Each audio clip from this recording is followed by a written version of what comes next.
welcome to my channel. My name is Sumin and I'm an illustrator.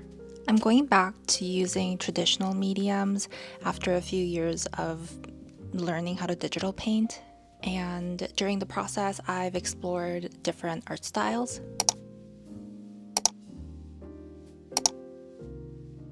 But I wanted to try painting traditionally again like I used to many years ago, because even though I do enjoy digital painting, it just never really felt like it's exactly what I want or what I like. So this video is about me learning how to traditionally paint again, especially with watercolor, because that used to be my favorite medium back in high school. And for the painting, I had this sort of vision of an idea of a woman half floating in a pond. So that's what I drew, and I ended up painting it 3 different times with 3 different approaches. So keep watching if you want to see the process.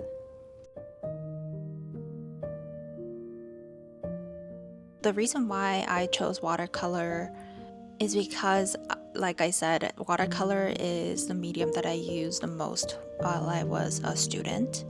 So when I got into art college and the idea of choosing art as, career for me, I don't know why, but I just put this pressure on myself to learn how to digital paint. And I thought that that was the only way for me to get a job. I never really liked digital painting. I couldn't really afford a nice drawing tablet, so I couldn't really invest in tools like that. And B, I had some other things going on in my life that I could not really focus on school. So I feel like I ended up giving up allowing myself to take that time to learn while I was in school. Everything felt like rushed, everything I was doing, because I had this pressure on myself to financially support and help my family, because my family did struggle a lot. My parents did while I was in university. So it just felt like everything was pointless for me to even try or do, because at the end of the day, what I had to do was just to make more money. But recently I just thought of how just a question came into my head of, why am I forcing myself to use something that I don't feel good about? And I've learned to digital paint in a way that makes sense to me, and I still do love digital painting, and I think there are so many great digital artists out there, but it just never really felt right for me. So when I decided to paint this piece in watercolor, I was anxious. I have not used watercolor in a long time, other than just for sketchbook here and there, but very sporadically. I wasn't really consistent with watercolor. And watercolor is a very unforgiving medium. Once you put down the color, you cannot take it off, you cannot cover it. So you do have to be more meticulous with where you put the color and what color you use. And while I was getting wrapped up in my head about how I'm not skilled enough to use watercolor, and I don't even remember how to properly use a paint and etc., I just kind of stopped myself from all those thoughts and just told myself just to do it. I recently listened to this podcast by Brene Brown. I think it's called Unlocking Us, and the first episode is about first times. and how we are so scared of first times because it's full of unknown. And after listening to that podcast, I realized that I was just putting my anxiety first over just trying. Technically, it's not my first time, like very first time using watercolor, but it is like the first time in a long time. And I put this pressure on myself that because I am much older, I have much more experience in the industry, and I've been digitally painting and whatnot. I was kind of putting this, pressure on myself that I need to get this right because I should. When in fact, it doesn't matter how old you are. If something is new to you, like, it will be scary and you will struggle because it's your first time. I used to do this thing, like buy new clothes or new tools for me to feel somewhat prepared, like mentally, even though at the end of the day, it's more of the action of trying that I need to focus on. So I ended up not buying anything new for this. It may seem really small, but I am really proud of myself for like just doing it. For watercolor, as I mentioned earlier, you do have to plan things out of like where you're gonna start, like where the light's gonna hit, all of that. But I didn't plan much for this one. I just wanted to try it and almost like test myself to see where I'm at. Even for the face you saw earlier, I started it thinking that I will leave the face completely white with just a little bit of flushes of colors around the cheeks and lips and stuff, but it ended up not turning that way because I just started like rendering it, shading it, and that's okay because it doesn't always go as planned.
When I started painting the clothes under the water, I struggled a lot because I didn't have great references of exactly what I was looking for. And this is something that's kind of hard to create myself, to take references pictures of.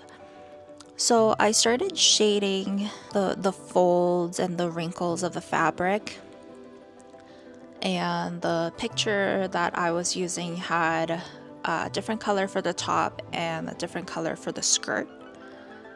So that's what I was going for here. And then I realized that the top portion looked a bit too sheer because of the color that I was using. It was too close to her skin tone, so it looked like the fabric was pretty much see-through, which is not what I was going for. So I ended up just kind of putting a light coat of the beigey color.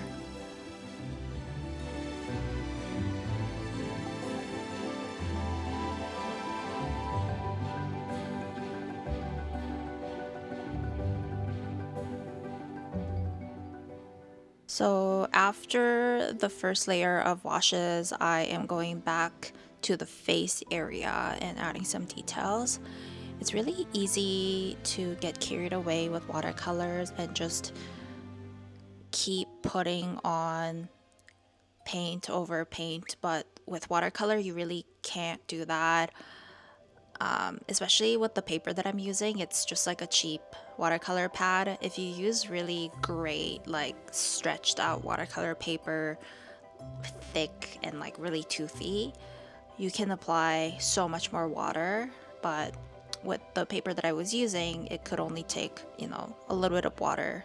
So what happens with too much water is that the paper starts pilling and the paints start to lift off. So you have to let it dry and then go back in to apply more paint.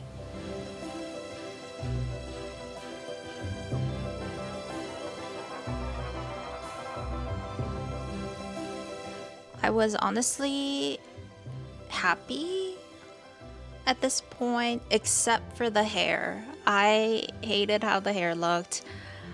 I have trouble painting hair in general, so I didn't finish the painting, but I just stopped because it just was becoming too much, and I thought that it's time for me to take a break and move on to the next version of it.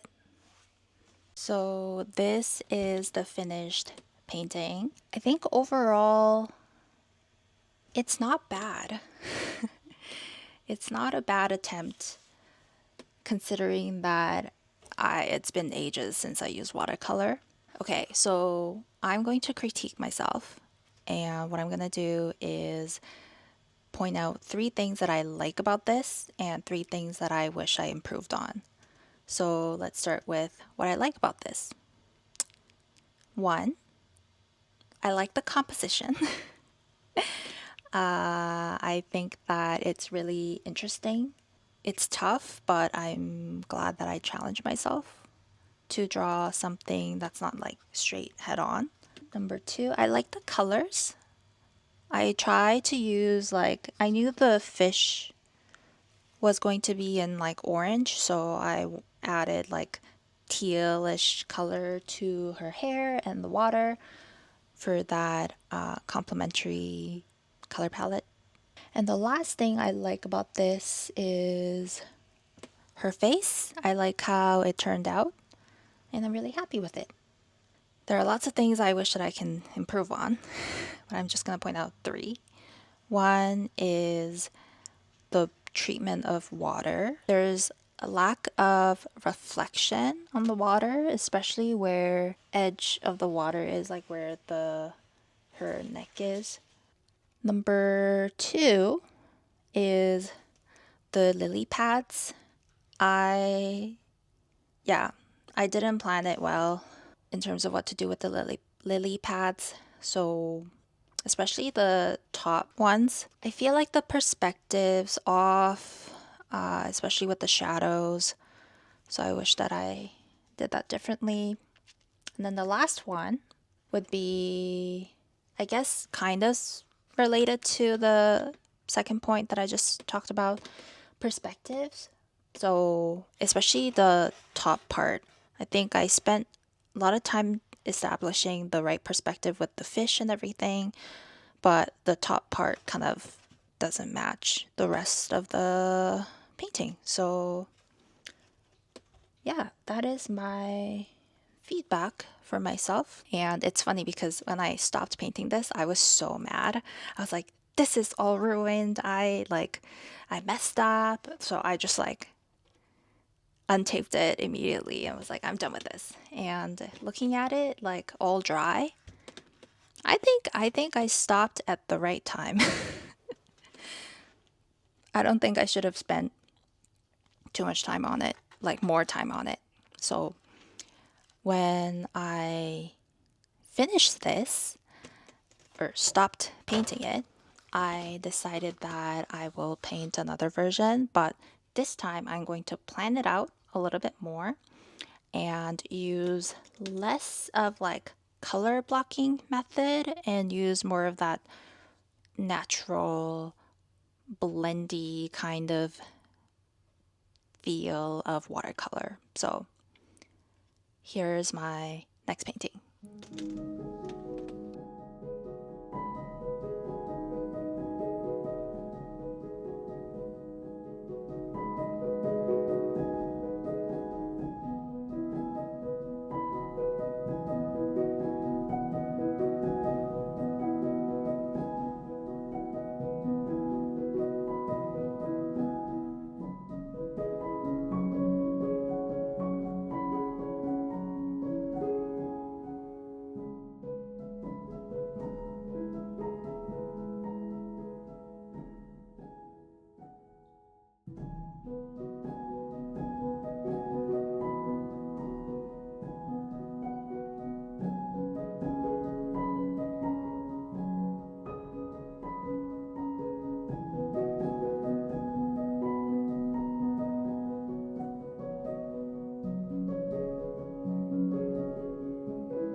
This is the finished version of the second painting, and as you can see, it looks quite different than the first version.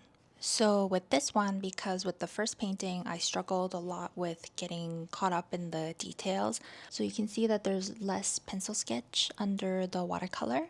And I also tried different colors for like the hair and the clothes, as well as like the placement of the water, because I just wanted to see what would happen if her body wasn't completely submerged in the water.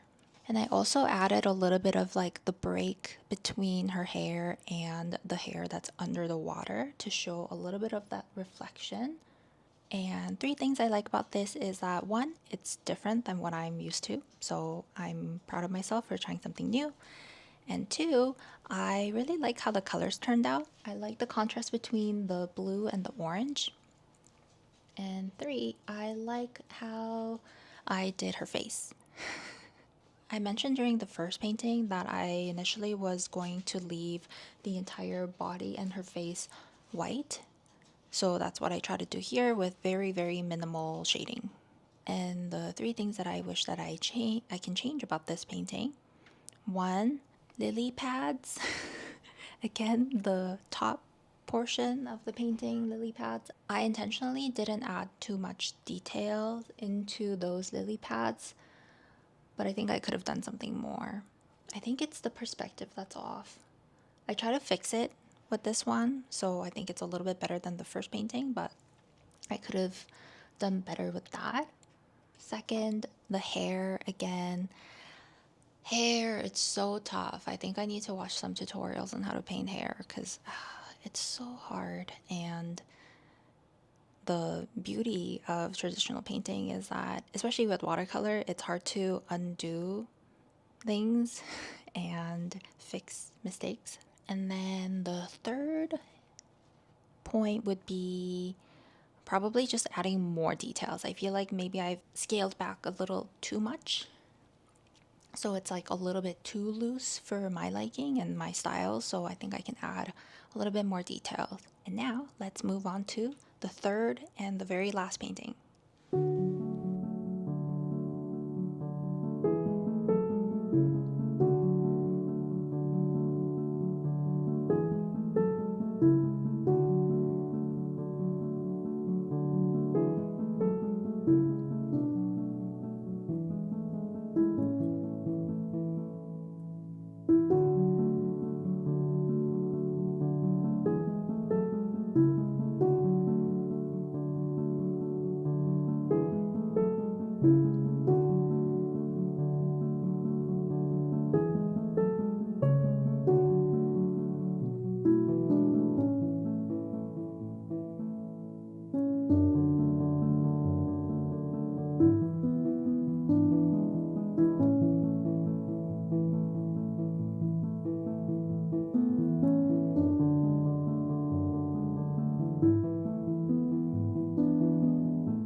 And here's the last painting. Again, a very different style than the first two. So the first painting, we didn't plan anything. And the second one, we planned a little bit but kept it really loose. And the third one, I wanted to kind of meet in the middle where I plan ahead of time but also keep it loose. Like plan a lot so that I'm not too focused on little details. Like I'm looking at the picture as a whole. So with the second painting, I didn't really like the lack of pencil drawings underneath because that I feel like is what I enjoy the most. So with this one, I really like that you can still see the pencil sketches under all the colors. And overall, I wanted to go for a little bit more moody slash scary, eerie in a way. So you can see the background is a lot darker and overall it's quite desaturated. Three things I like about this painting. One, as I mentioned, the pencil drawing. I really like that you can still see a lot of that. And two, I like how the lily pads turned out, but not the top ones. I think the perspective is completely off. Yeah, I should redo that. But in terms of like how I colored them, I'm really happy with it. And third, I'm happy with my water treatment here. I tried something a little bit different. Try to keep that like reflection along the edge of the water. Three things that I wish I could change or improve on. One, lily pads. I think that's just like my drawing perspective. Perspective drawing 101. Another thing could be maybe adding a little bit more details to the fish. I think some of the other paintings I added a little bit more layers of colors and texture, and I didn't do much of that with this one, except for with some color pencils. But I think I could have really pushed it and added more texture. And the third one, I am happier with the hair in this one, but it's something that I can still improve on. Yeah, it'll come with time as I practice more. So, yeah. So that was me painting the same drawing 3 times. Even though the initial intent of this project was to just producing one painting. I'm glad that I tried it 3 times because I learned things that I otherwise wouldn't have learned if I just stuck with one painting. And I'm really happy with how the third painting turned out, and I feel like that is something that I can use more in terms of like the style and the execution of the colors and the pencil drawings and whatnot. So I am excited to continue exploring and continue making more traditional paintings. As always, thank you so much for watching, and I hope you have an amazing day slash night wherever you are, and thank you for your support. Bye.